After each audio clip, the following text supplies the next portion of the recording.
Hola, soy la maestra Claudia Monreal Mijares y hoy quiero abordar un tema importante, la intervención docente para garantizar la inclusión educativa en tiempo de contingencia. No voy a ahondar mucho en el tema de inclusión porque ya estamos familiarizados con él. Solo quiero recordar que la educación es un derecho natural que nos acompaña a lo largo de nuestra vida. Esto se convierte en un reto cuando hablamos de educación a distancia porque se hace visible un tipo de exclusión que no habíamos considerado en la mayoría de las escuelas, la exclusión virtual. ¿Qué sucede entonces con los maestros que estamos planeando actividades didácticas con entornos muy diferentes, con situaciones y condiciones muy diferentes? Bueno, pues eso lo vamos a abordar aquí y al finalizar les voy a dar dos tips, dos ideas para hacer actividades didácticas, situaciones didácticas con alumnos. Iniciaríamos diciendo que es necesario primero regresar a nuestro diagnóstico. Recordamos que toda la planeación y el diseño de una situación didáctica está basada en un diagnóstico. Pues bueno, es momento de reflexionar que hay situaciones que se nos fueron, que no consideramos importantes eh, para el diseño del diagnóstico de nuestro plan de mejora o para el diagnóstico de los alumnos del grupo, por lo que sería necesario considerar algunos elementos. Por ejemplo, la conectividad que tienen nuestros alumnos. Sabemos si están accediendo a, al Internet con facilidad o si esto les está generando algún tipo de dificultad. Sabemos si cuentan con recursos tecnológicos, es decir, si los alumnos cuentan con computadora o deben compartirla con algunos miembros de la familia, si existen tablets, teléfono, etcétera, ¿no?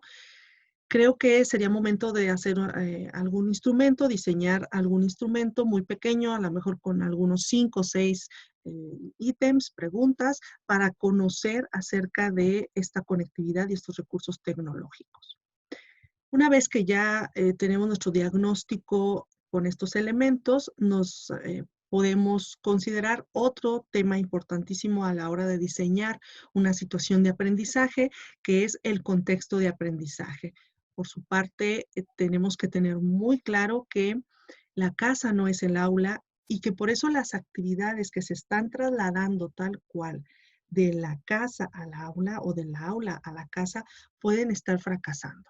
Si yo estoy teniendo como actividad didáctica para mis alumnos la indicación de realiza la página 38 de tu libro de matemáticas, pues entonces simplemente estoy trasladando algo que se hace en el aula a la casa.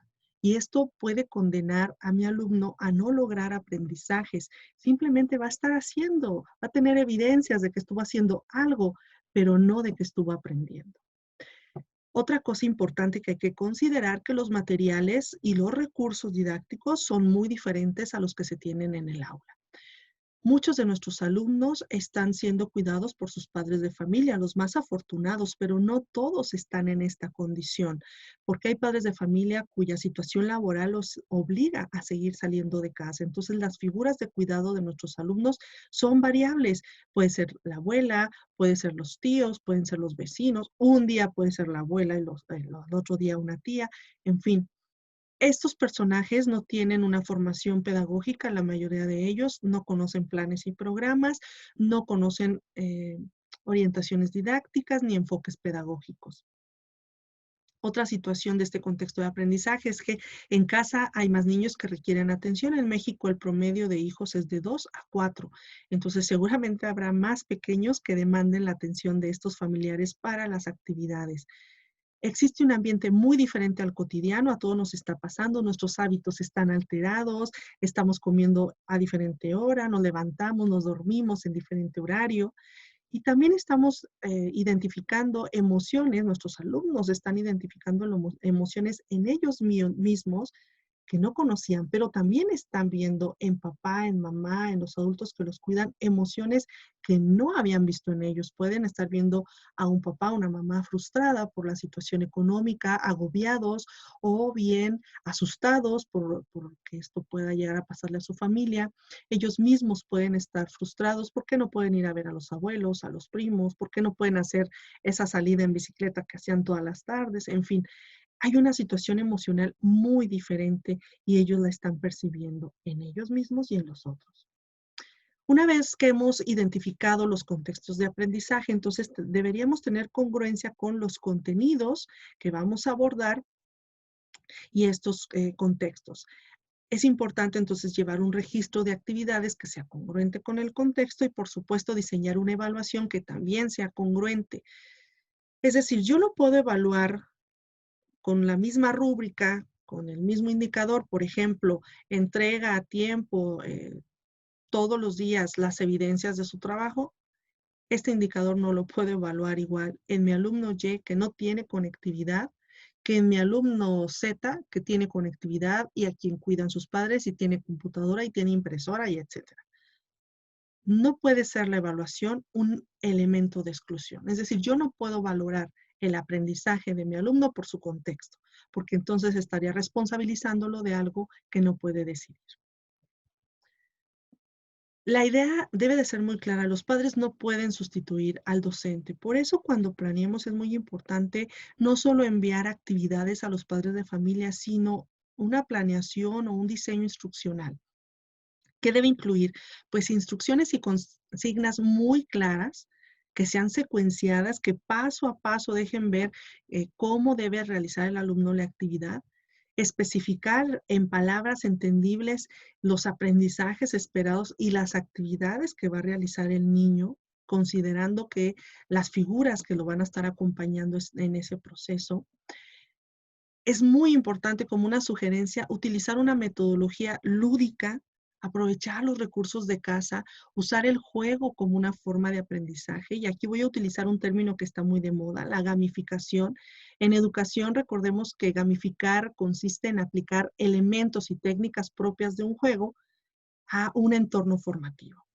Entonces, es importante trasladar estas herramientas de gamificación para que los alumnos puedan aprovechar este tiempo en el que están frustrados, aburridos, para seguir aprendiendo, pero de una forma lúdica.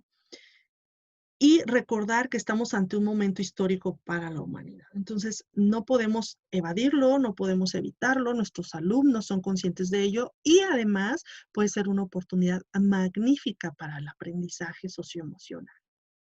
Bien, les voy a hacer dos ejemplos de actividades. Por ejemplo, si yo ya determiné que mi grupo eh, tiene acceso a Internet, que no tienen problema para conectarse, bueno, puedo utilizar aplicaciones como esta. Esta app se llama Geniali, así la pueden buscar, app Geniali, y entonces tiene varias herramientas. Entre ellas, una que a mí me fascina, que es esta, gamificación. Ustedes le dan clic en crear y entonces les van a aparecer plantillas con diferentes juegos y ustedes con los contenidos que quieran pueden generar juegos bastante interesantes para sus alumnos y que además recuperan el lenguaje que ellos hablan y el interés por los videojuegos que ellos tienen. Por ejemplo, hay videojuegos, hay plantillas de terror, hay plantillas de búsquedas de tesoro. Entonces podemos tener como elementos de mucho interés para nuestros alumnos. Aquí les puse este ejemplo. Pueden encontrar, este ya está diseñado, que es otra de las bondades de esta aplicación. Hay docentes que diseñan sus herramientas y ahí las dejan disponibles. Por ejemplo, este es un juego que ya está ahí, también aparece ahí la plantilla y entonces está ubicado en el campo de lenguaje y comunicación.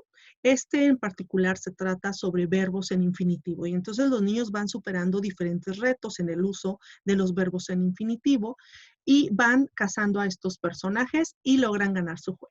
Entonces, es interesantísimo. Yo he visto de serpientes y escaleras, de Pac-Man, de varios que podrán ser muy interesantes. Bien, hay otro ejemplo que les quise poner cuando ustedes pues ya detectaron que no todos sus alumnos tienen internet, no todos tienen recursos tecnológicos, entonces lo que viene muy bien es usar la metodología de proyectos. Por ejemplo, este proyecto se llama la cápsula del tiempo y va a ser consciente a nuestros alumnos de la etapa histórica y social en la que están. Seguramente va a haber un antes y un después, es decir, una línea, una marca en el tiempo de después y antes del COVID-19. Y el alumno es parte de ese proceso histórico, tenga la edad que tenga.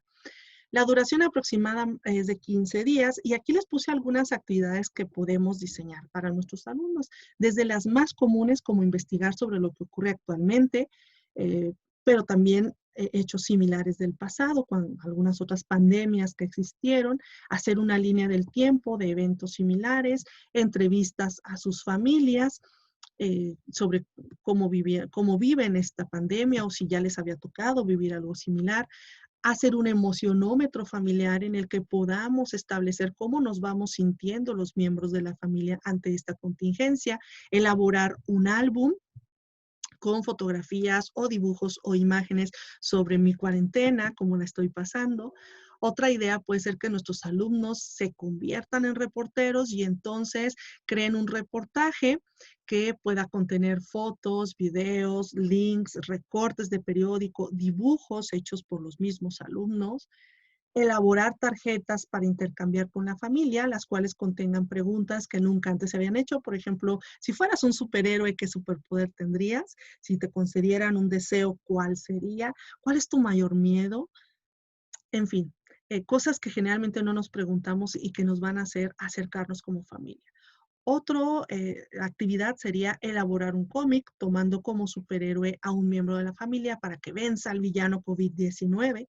Todas estas actividades, si ustedes se fijan, las pueden hacer con diferentes medios, desde el internet, la computadora, teniendo una impresora o bien con hojas, papel, colores, periódico, es decir, todos los recursos que tengan disponibles los alumnos.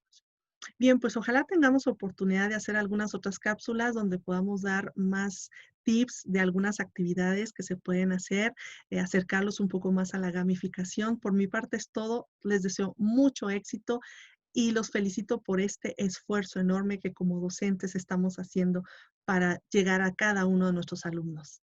Abrazos a todos.